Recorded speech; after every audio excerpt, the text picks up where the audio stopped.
Hey cuties, what's up? We're back with some more reactions after dark, and we are of course going to be watching the disturbing internet horrors of China, Volume 1, obviously by Question. Now this is the first time we are going to be watching Question, kind of apropos, right, though? Like, watching someone called Question, when I say question marks many times an episode. But yeah, trying this out for the first time, and I also thought it would be pretty on point to start with the China version of this on their channel, because of course they have all kinds of stuff like this, right? Now, since we're doing so much China-related stuff anyways, you know, Chinaverse and all that, I just figured we start with the China stuff, because this should be stuff I've never seen before, because most of these videos are just like a shotgun blast of anything and aren't like a focused shot of like a genre like that. Most of it's like, oh yeah, one takes place here, takes place there, or probably like mostly in America and whatnot, but just have it just all Chinese stuff. I probably have no clue about anything on here. Like maybe I'll end up seeing something. Like I can't tell if on, cause I can see episode 2 below. I can't tell if that's Uncle Red. I don't know if he was Chinese or Korean or whatever. That's what his name, right? Uncle Red, Auntie Red. I don't remember what he was called. The guy who not solicited. It was the other way around. People solicited him for extracurricular activities just by giving him any old random junk that they have. Like they would just bring like what, a carton of milk, a bag of apples or something, and then they would have extracurricular activities whilst Uncle Red recorded it, but I think he might have been recording them without their permission, question mark. And that's like why it was a bad thing. Like why is it was a big deal. I think Stephanie was the one who talked about it, right? We watched her talk about him, question mark. But yep, we're gonna go and start this new channel today. If it's actually interesting, we'll probably be coming back quite often. There's not going to be any radical break today, of course. There's no hater segment either. No one's really been mean or dropped hate comments recently. Also, I made a post about this, but I'll talk about it in this episode as well. Of course, I don't know how many times I have to say I live in Texas, but it is below freezing in Texas right now, and Texas infrastructure is not made for the cold weather, so at any point in the next week, the power may go out, and who knows if it will come back on soon. It might just go off and stay off for who knows how long, days, I don't know. So I might not be able to upload you. So just a fair warning. I might not end up uploading for a while, or you'll know why I'm not uploading. It's because of the weather. Hopefully I don't freeze to death over here. You know, I'm just joking, but people do end up dying in Texas because of this kind of stuff, so I don't think that's going to happen. I mean, I'm not old enough to, I think, to die from the cold, but who knows? You never know, right?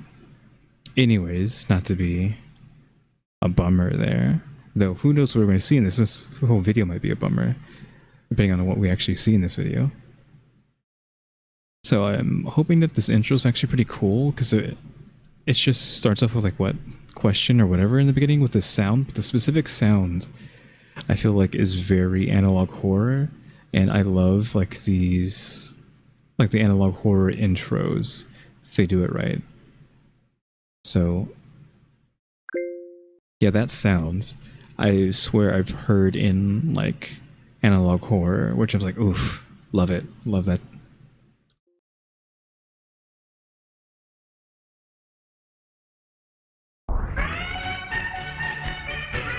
And we're starting off with analog video as well, so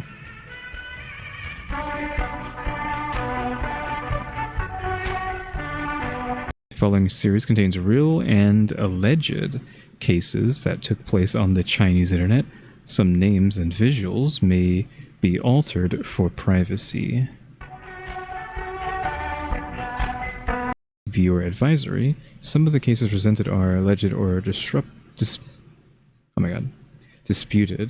Not everything shown here occurred solely online. Some extend into real life with terrifying consequences.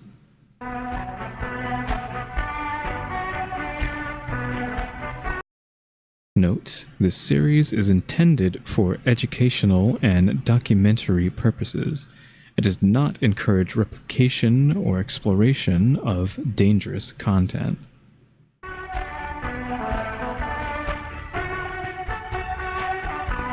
Note, some content may be emotionally distressing or triggering to sensitive viewers. I was waiting for it to drop the infamous line. Viewer discretion is advised. What if the sound in the background is copyrighted? Another note, but we're just like deep into the notes. Notes, all information is presented based on publicly available sources and viewer... This is too blurry for me to see. What is that trying to say? Because it almost looks like it says subated reports, but I don't... It must be submitted? Yeah, I think it's submitted.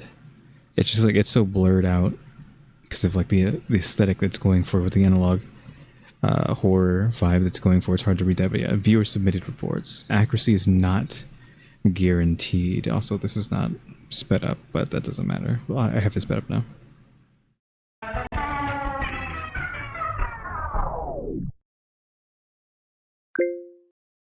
Ji Ling.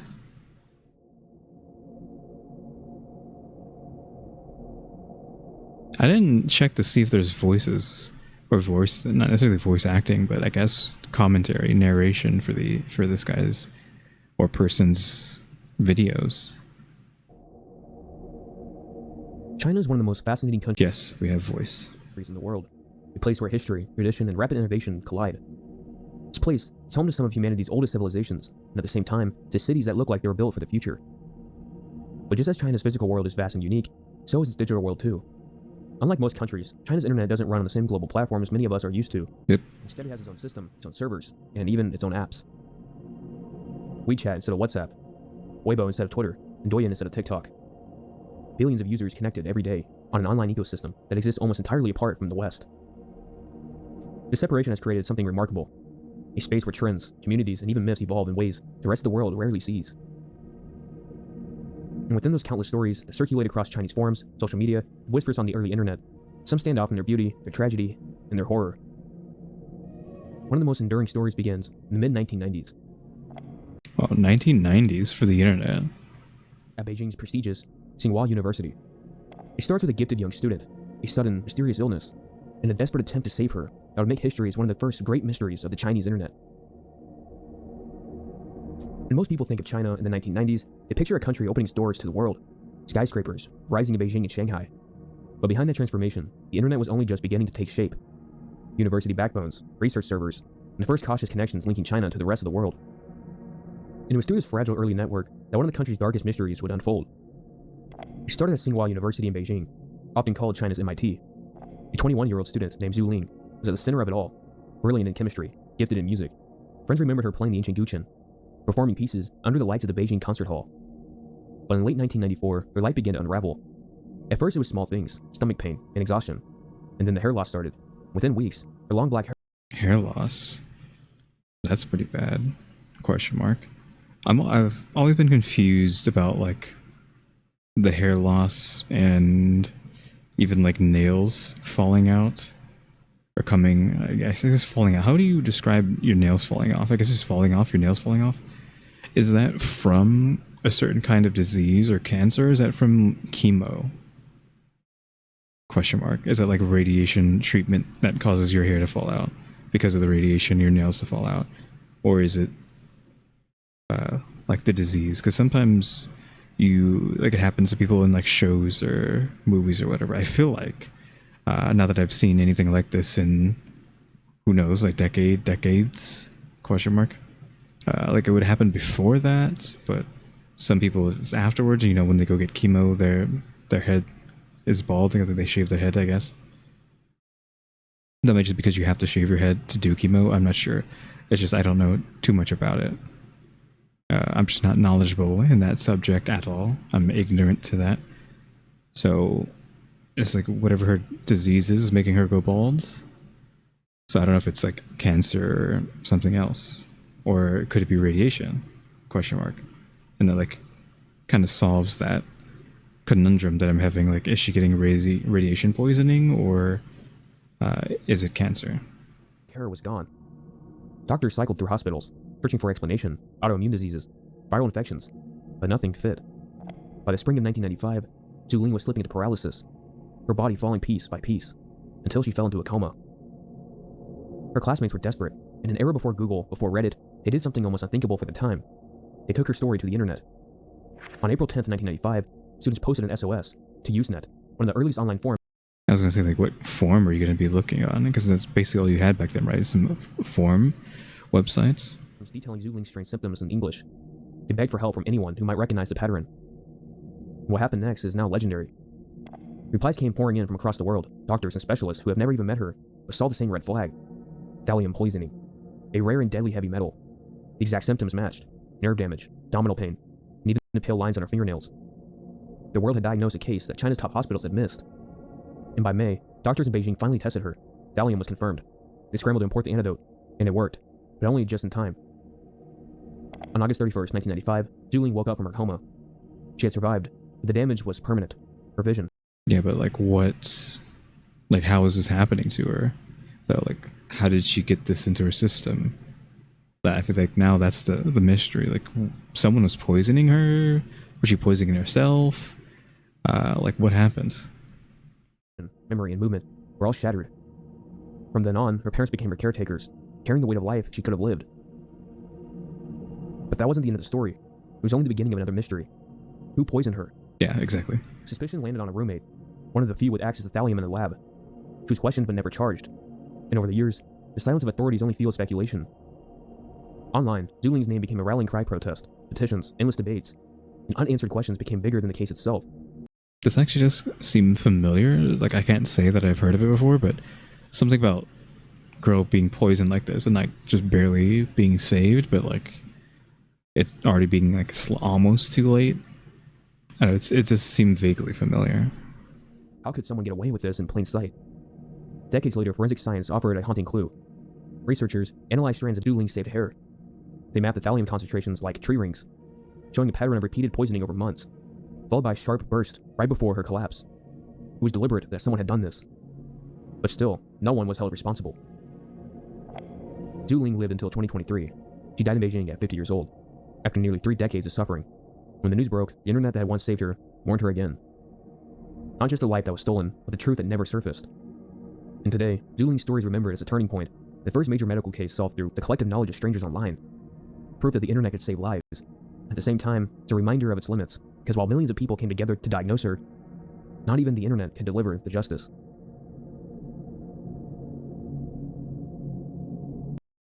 Yeah, I feel like that is vaguely familiar, this story.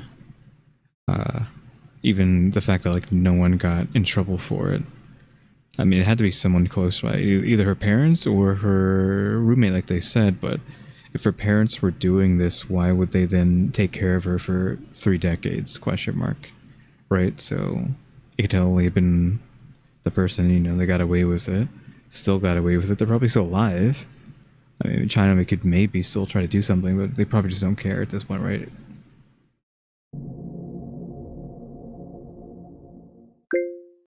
China's first rooftopper. I don't know what they mean by that. Someone jumping? In the late 2010s, as live stream culture exploded across China, one figure rose higher than almost anyone else. Literally. His name was Wu Yangming. This man's fallen. So yeah, guy on a rooftop, but he's a climber, not like someone jumping. He's gone. Like immediately seeing this picture, he's gone. Which, oddly enough, didn't... I was seeing people posting about this on Twitter. Netflix was live streaming some man, like, climbing a building, barehanded, like no equipment, I'm assuming. So, and I saw someone mention how dystopian that is, and it's like, yeah, like if you think about it, that's pretty dystopian. Which, if you don't understand, Netflix is live streaming something where someone could die horrifically. Because if he goofs up, he slips and he splats, right? And you're just showing that to X amount of people live. You're basically like live leak or whatever you want to call it. Is that what live leak is? Is any of that stuff live? I never read that live leak. I don't really know what it is. I just know a lot of stuff comes from there, like a lot of bad stuff. And is it just videos of horrible things happening? Question mark. Just like in the new age rotten.com or whatever. But yeah, like just recording the 50-50 chance. Well, you'd argue if it's 50-50, maybe it was higher since he made it. So clearly it was not a 50-50, but the 50-50 chance of someone just dying live on camera. Because it's not just it happening randomly. You're actively choosing to film something that could end with the result of someone dying horribly. And it's like, okay, now that who knows how much publicity that it got Netflix, how many people watched that, how much money they potentially made from that. I don't know if how they would have made money, but they somehow made a lot of money from that. Okay, are we just going to have 50 million climber videos, barehanded climber videos? And then like how long until someone actively falls to death from these? Though that's not to say something like this hasn't happened before. I don't know if it has. Because if we go back in the day, let's say 90s, early 2000s, magic, like fake magic, right? Sleight of hand magic, stuff like that, was a big deal. And, well, even further back, let's say the 20th century, yeah, the 20th century, so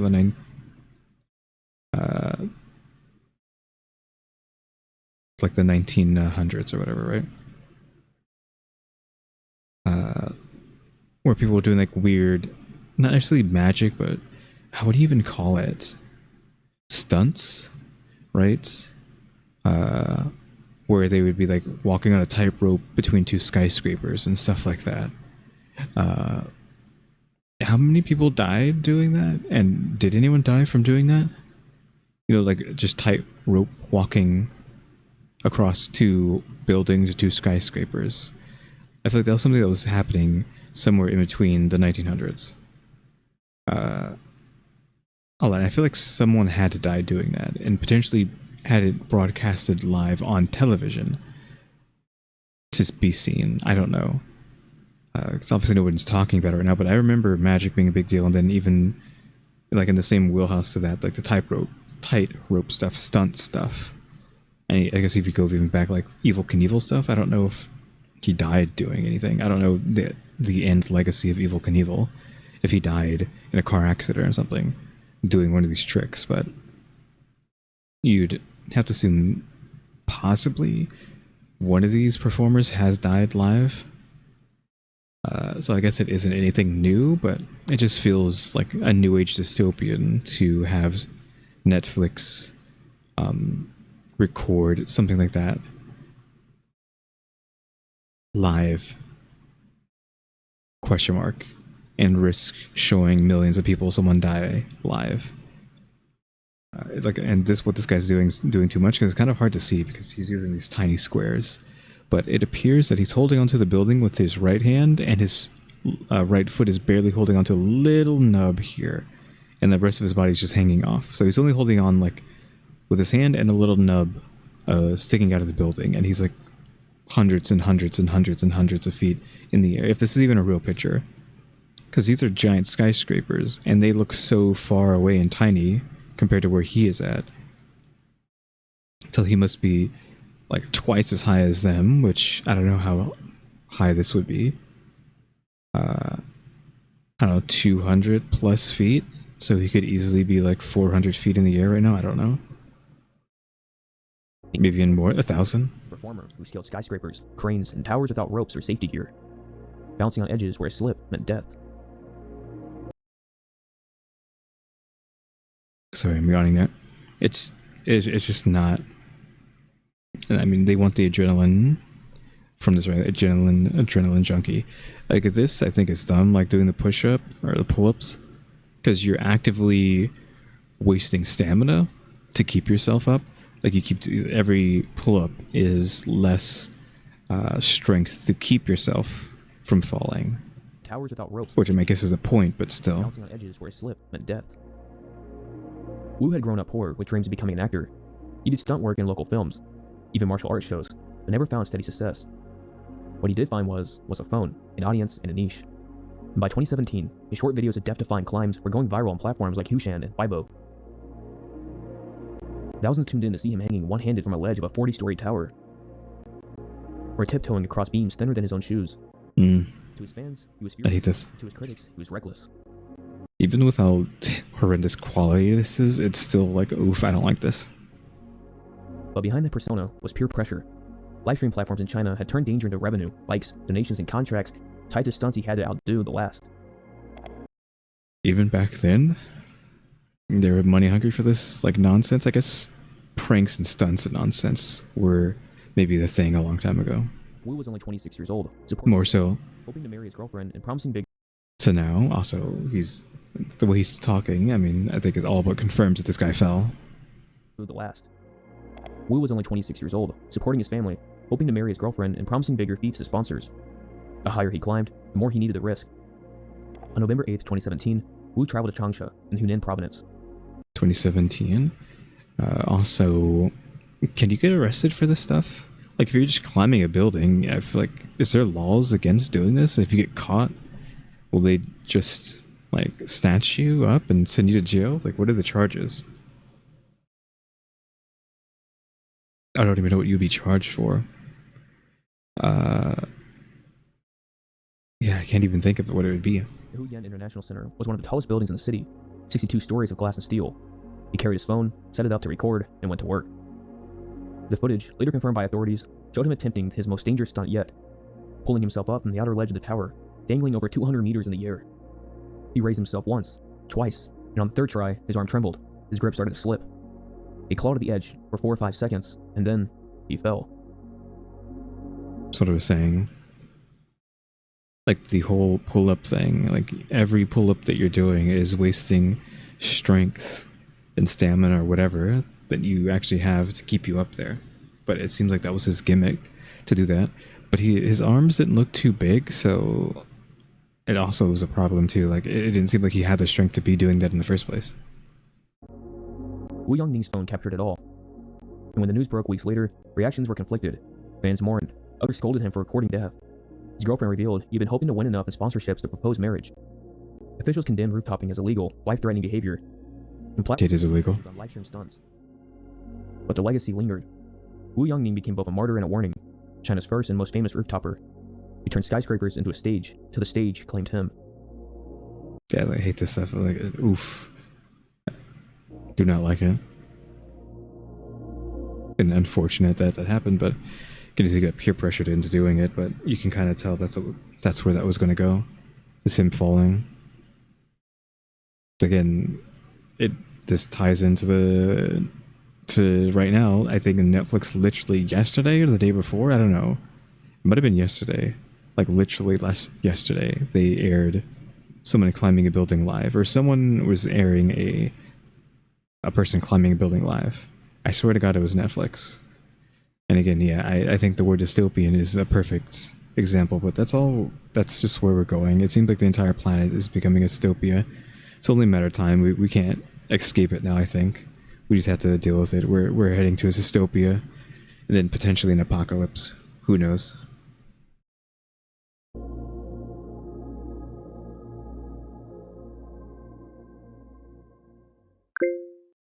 Chained woman of Feng County.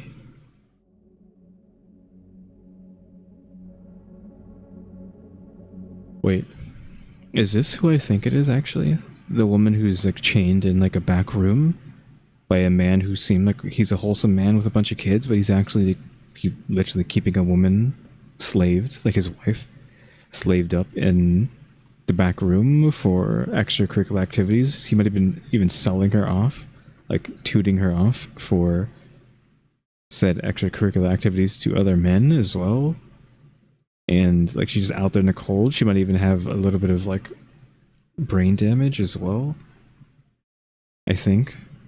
In January 2022, a short video surfaced on Douyin, the Chinese version of TikTok. The footage came from Feng County in Jiangsu province, and it immediately went viral. The clip is simple. A man walks. Yep. This is what I was talking about. Yeah, okay, so I've seen this one because, like, I guess any of these infamous things I will have known about. A small shed with a pot of food. Sitting inside is a woman, chained by her neck. She looks thin, disoriented, and confused. Next to her on the floor are basic bedding and housing items. Very quickly, it was discovered that this woman was the mother of 8 children. The video spread across Douyin, Weibo, and Bilibili at lightning speed, generating outrage. Millions of comments began asking, why is she chained? Yeah, I think the guy was constantly having her have his kids, I think, as well. That's on top of the other stuff that I was saying. That's why there were so many, why that guy had so many kids. But like this guy was considered like a wholesome like dad taking care of all these children.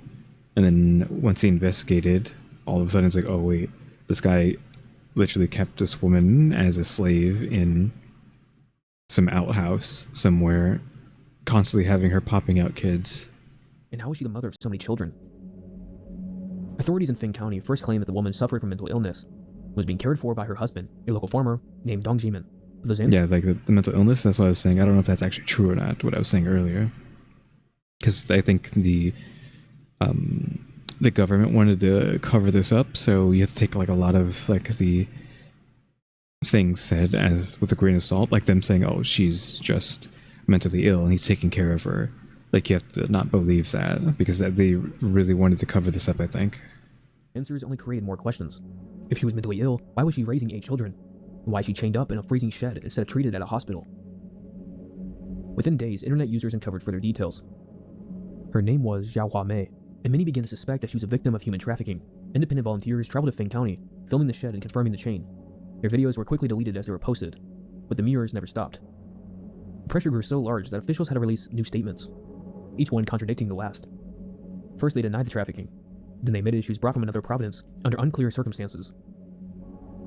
And finally, after weeks of backlash, they admitted that multiple people were involved in moving her illegally across provinces, and that her documentation had been falsified. Several local officers were later punished for negligence. But despite the reports, not all details were ever clarified. Yeah, I don't know if they even like commented on like whatever happened to her. I think she just disappeared. I'm not sure. How long has she been chained? And why did it take a viral video for intervention to happen? Many of these questions remained unanswered. The viral Douyin video forced nationwide attention. It sparked conversations on women's rights, human trafficking, and rural poverty in China. Hashtags were censored, posts were deleted, and yet the story spread further. Even international media outlets like the BBC and the New York Times picked it up, amplifying the clip outside of China. The image of a woman chained by her neck, staring blankly at the camera, became a symbol. For many, it was proof of hidden suffering in rural China. For others, it showed the power of a single short video to break through censorship and expose a hidden crime. And even now, years later, the original clip is extremely hard to find. But the outrage... Is it? I was seeing the original videos back when they came out. Like, I've seen her face. Like, he's blurring her face, but those original videos had her face in them. Like, completely. I think that little weird sensor square, I don't know if you noticed that. That might have been there in the original videos, but her face was completely unobscured. She never fully disappeared. The chained woman in Feng County remains one of the darkest and most disturbing viral videos in Chinese internet history. Yeah, that one was so viral that like almost everyone knew about it. That was all over the internet. Outside of China.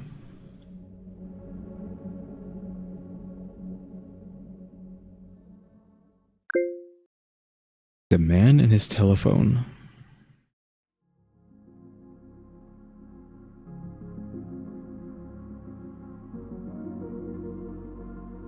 In the vast landscape of Chinese internet oddities, some entries are so bizarre they feel almost like urban legends. One of these is simply titled, "The Man and His Telephone." And at first glance, that sounds mundane, almost boring. The clip it refers to is anything but that. It isn't a surveillance footage or it's not found film. It's actually a skit performed by Chen Pisi, one of the most famous comedians in China. And throughout the 1980s and 1990s, Chen was a household name, loved for his sharp wit and slapstick performances, which is exactly what made this particular video so unsettling. The premise is simple, a man sitting with his telephone. But as the minutes pass, it begins to unravel. The ringing of the phone drives him into madness. Slowly, until the comedy vanishes. What should have been just another sketch takes on a surreal, almost nightmarish quality. Viewers have described it as feeling like analog horror wrapped in everyday reality. A familiar figure, familiar object, suddenly distorted into something uncanny. What makes this even stranger is its scarcity. Despite Chen's immense fame, this performance is rarely aired. It's even harder to find online. And for decades, it slipped under the radar, until fragments started resurfacing on Chinese forums. What was this considered lost media for a while? Also, this story's almost over. Like, what the heck? Is it just not that long? It's not that actually bad, because he's talking it up like something bad's gonna happen, but it's just a weird, spooky video that came from a comedian who was doing comedy, but it came off more as horror than comedy. Some interpret it as satire of modern life, or a metaphor for technology's suffocating presence.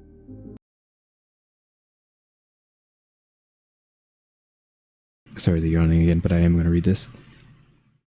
Chen shot many short films of this type in those years, almost all of which contain horror and supernatural content.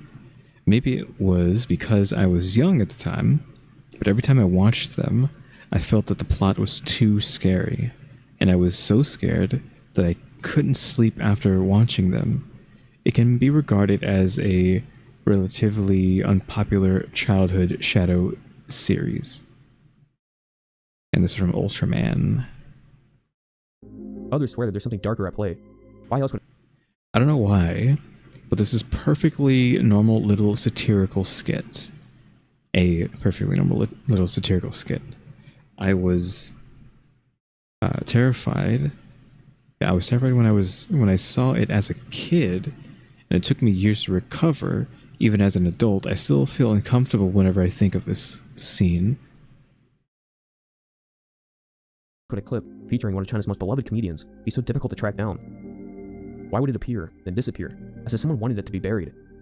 I don't know. I'm assuming he's gone already, because how old he possibly is, but did he do something? And that's just going to be the drop at the end? He did something bad? The effect is chilling. It blurs the line between comedy, psychological breakdown, between performance and possession, man alone with his telephone, unraveling in front of an audience.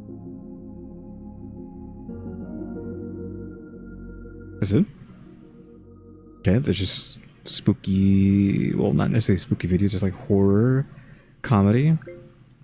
Girl disappears under CCTV.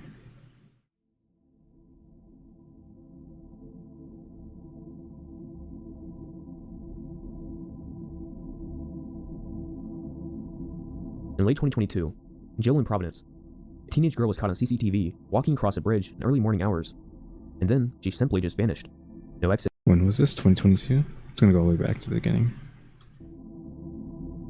In late 2022, 2022. A teenage girl was caught on CCTV walking across a bridge in early morning hours, and then she simply just vanished. No exit and no trace. The girl's name was Jane Shanmei, only 18 years old. The video is very simple.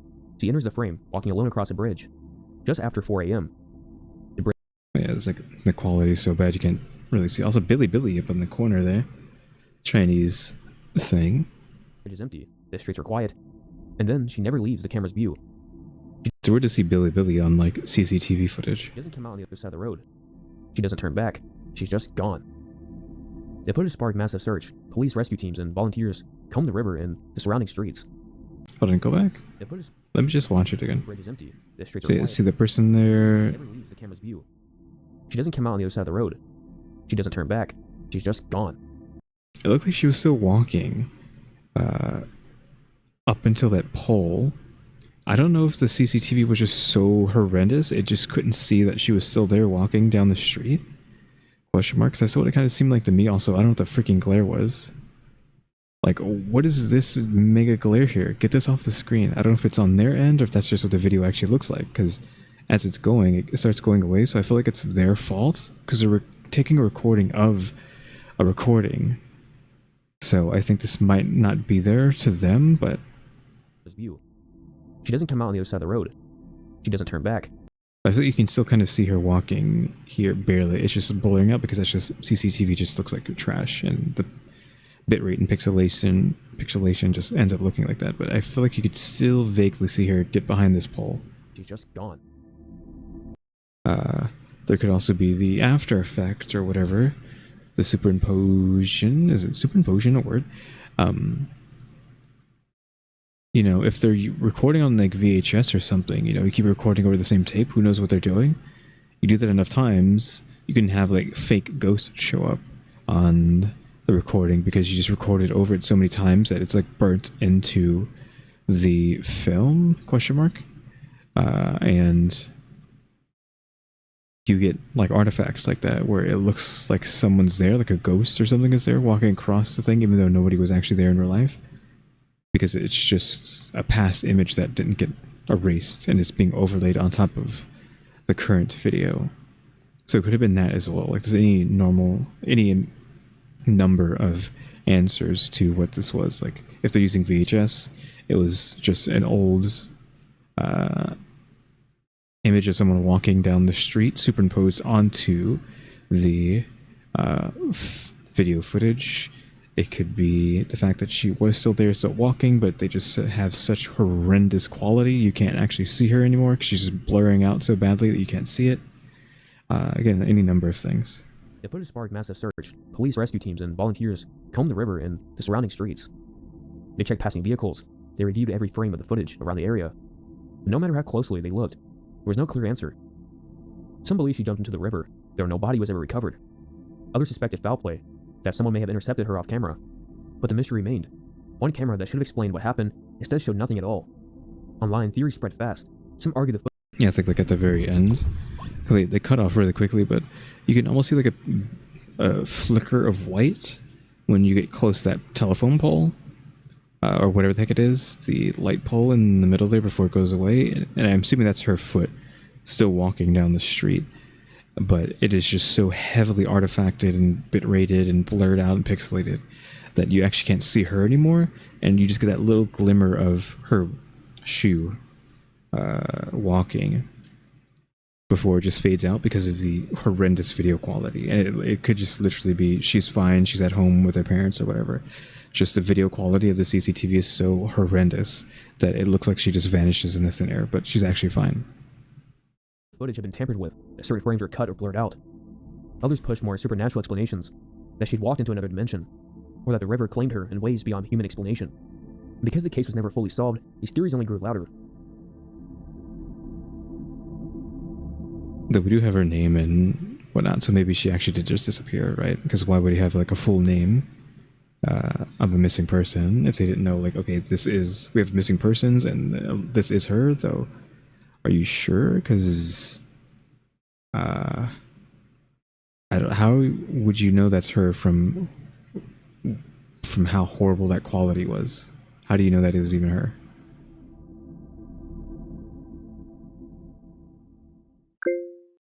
The Chinese backrooms. Oh, interesting. They have their own backrooms.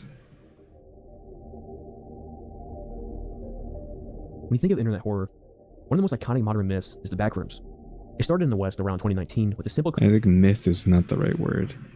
It's completely fictional. It's not a myth. I mean, I guess you can argue that myths are obviously fictional, but I feel like a myth can almost not be fictional depending on who you're talking to, because some people might believe in myths. You know, like... There's like cryptids. Like, cryptids could be myths, right? Those are myths. But some people actually believe they exist. Like, does anyone actually believe the backrooms exist? Like, it's not really, I think, the same wheelhouse. Maybe it is, I don't know. A photo of an endless yellow office space, damp carpets, buzzing fluorescent lights, and a promise that if you no-clip out of reality, you might find yourself trapped there. And from that one image, backrooms exploded into an entire internet mythology. Yep. People built games, short films, and entire universes of lore, all centered on the same idea, being lost in endless liminal space that feels familiar but wrong. The backrooms are, because of how overused and overdone it is, like simultaneously incredibly cringe and interesting. Like, I actually think that backrooms can be cool and interesting. I watch a lot of videos of people playing backrooms games, all the Loom backrooms games, yada yada yada. And I enjoy watching that, but at the same time, it can also be cringe just because of how many games are made, or at least how many like bad games are made. But I don't know, there's kind of like this love-hate relationship with the backrooms. Like a lot of the games are cool, but a lot of it can be cringe. But China has its own spin on the concept. On Bilibili, creators have begun experimenting with what's known as the Chinese backrooms. And at first glance, they look very similar. Long hallways, flickering lights, and a feeling that you're somewhere you shouldn't be. But the details are distinctly Chinese. Instead of the yellowish wallpaper and the cubicles, the Chinese backrooms feature abandoned hospitals, darkened school corridors, and outdated government buildings from the 1990s.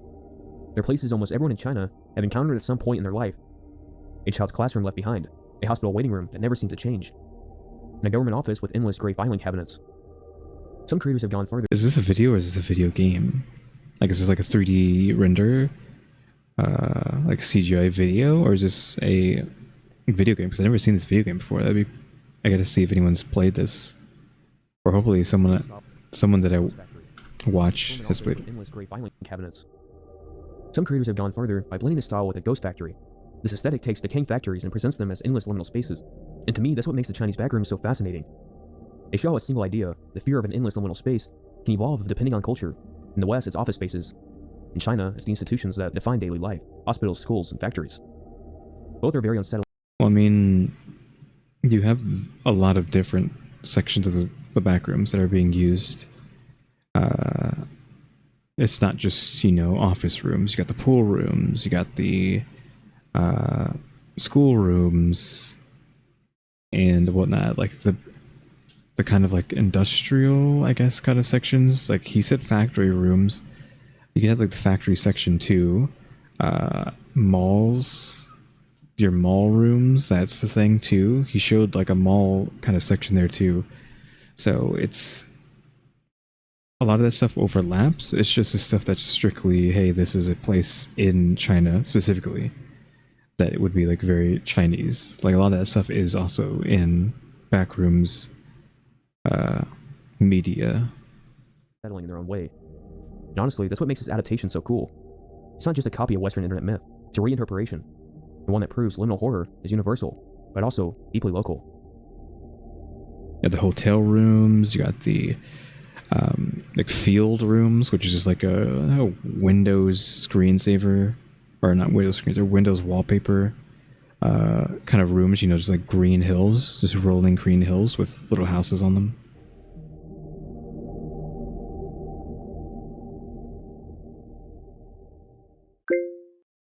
Bilibili analog horror. Has Bilibili done analog horror?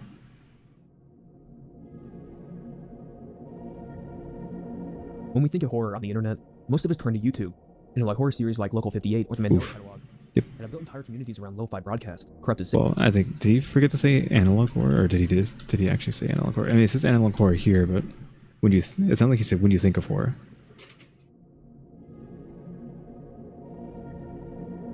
When we think of horror on the internet, Yeah, when you think of horror on the internet. I guess just the fact that he said horror on the internet is what he was referring to there. And I guess you just automatically go to analog horror, I guess. most of us turn to YouTube, and like Which is like Local 58 or the Mandela Catalog. Yeah, like I said, Local 58, Mandela Catalog, stuff like that. Communities around lo-fi broadcast, corrupted signals, and nightmarish interruptions. But China has its own version of YouTube, Bilibili. And although the platform is different, the content often feels familiar. It has its own memes, its own internet culture, and its own horror. One of the strangest subgenres on Bilibili is called simulated horror. It's weird that he's like saying Bilibili is like a YouTube, because I didn't realize that. Because there's actually like Chinese anime, and they'll have the Bilibili logo on it. So it's like, what is? But that like Bilibili was like a company. They also do like trading card stuff too, as well. So I'm like, they've been confusing that with something else, but I just didn't realize they were like a YouTube service first. I don't know. And it's very similar to analog horror we have in the West. At the core of the simulated horror are two main ideas: hijackings and TV interruption. You'll see clips styled like emergency broadcast, where a calm voice suddenly announces something terrifying, maybe a creature warning, maybe a disaster that doesn't actually exist. And other videos mimic missing person alerts, those sudden interruptions, where a child's face flashes on screen. Except here, the alerts glitch, distort, or deliver information that makes no sense. It's a fear that works because it feels real. These broadcasts are designed to look authentic, just believable enough that you can mistake them for something the government really aired. Western analog horror often leans on nostalgia, VHS grain, local access channels, aesthetic-filled screens. It's scary because it looks like a relic of the past, a corrupted artifact pulled from the 90s or 80s. Billy simulated horror feels different. These videos reflect the reality of living in a hyper-connected, monitored society where a broadcast interruption feels authoritative, or even life or death. One of the best examples of the subgenre is a clip called Fog Tide Incoming. At first it looks like a real emergency feed. A public safety broadcast warning residents that a heavy fog is rolling into the city, accompanied by step-by-step evacuation guidelines. And on the surface, it feels just as authentic as missing person interruptions or hijacked alerts. Okay, 1996, 7th month, 28th day. Talked about earlier, but there's a difference. There's realistic. I love this. Children flashing on screen, sudden hijackings of a live channel, are terrifyingly precisely because they could happen. They're grounded in reality. Fog Tide Incoming, on the other hand, leads more into fiction. The guidelines make no sense, as if they were designed to harm rather than protect. And then... Oh, what is this? This freak. 444? I guess that... Oh, you have 666 over there too. I was going to say, like, I never thought about it, you know, but because 4 is like an unlucky number, cursed number, I guess stacking it like 666 probably brings the same sort of like fear that 666 does, but they also have 666 over there too, so that's interesting. Like, this is cool. Cool imagery here. In the middle of the broadcast. Like, oh, what is this? This is this life? What is that? Oh, the 666th month and the 44th day? Sure. But yeah, isn't this like life? What is that? Hold on. Okay, I looked it up. I mean, I remember that this was life, but this was, it was saying this was like first, which is making sense, but together it was saying gentlemen. That can't be right. It also says hello, like hello sir, stuff like the good morning or something. So maybe this is like slang or like shorthand for saying hello or good morning. I don't know. Cast a smiling flower head appears, something no real emergency feed would ever include. 在特殊情况下，中型化人还可以加大电波的功率来破坏电子产品。 That's a real person's voice. I guess they're trying to be like make it like an actual news report, but hearing a real person doesn't really make it that scary. It's spooky when it's like a robotic voice, like text to speech.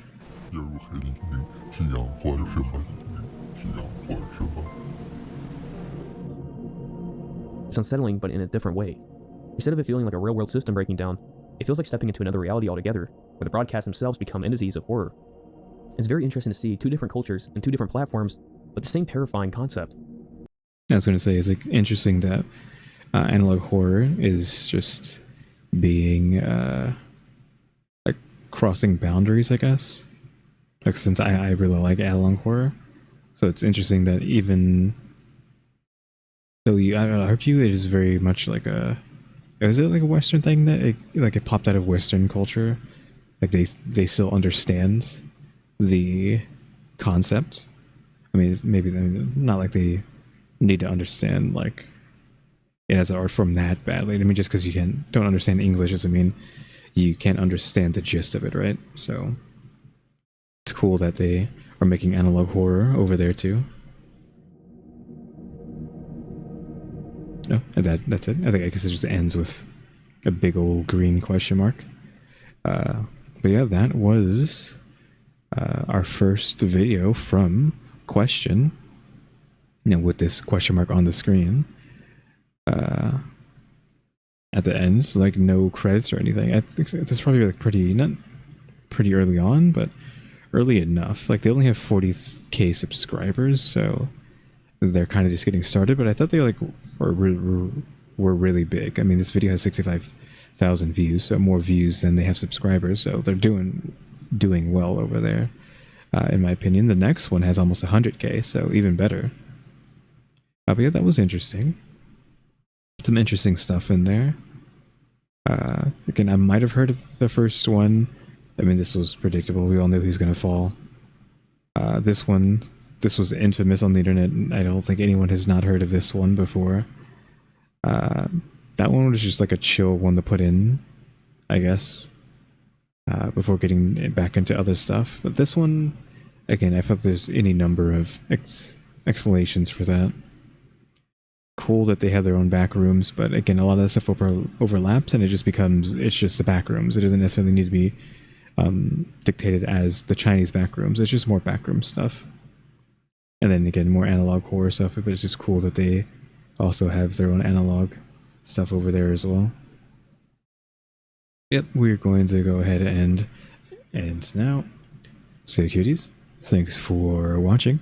Remember to buy my stickers and think about becoming a member. Subscribe if you haven't subscribed. So we're current watch time and subscribers. And don't forget we have a throne now as well. And shout out to members: EmmyStarr, RaleyDrew, and alexgkiller 880. Be Kyuuties, thanks for watching. Tune to the next episode. Like, subscribe, comment. Do the do. See ya.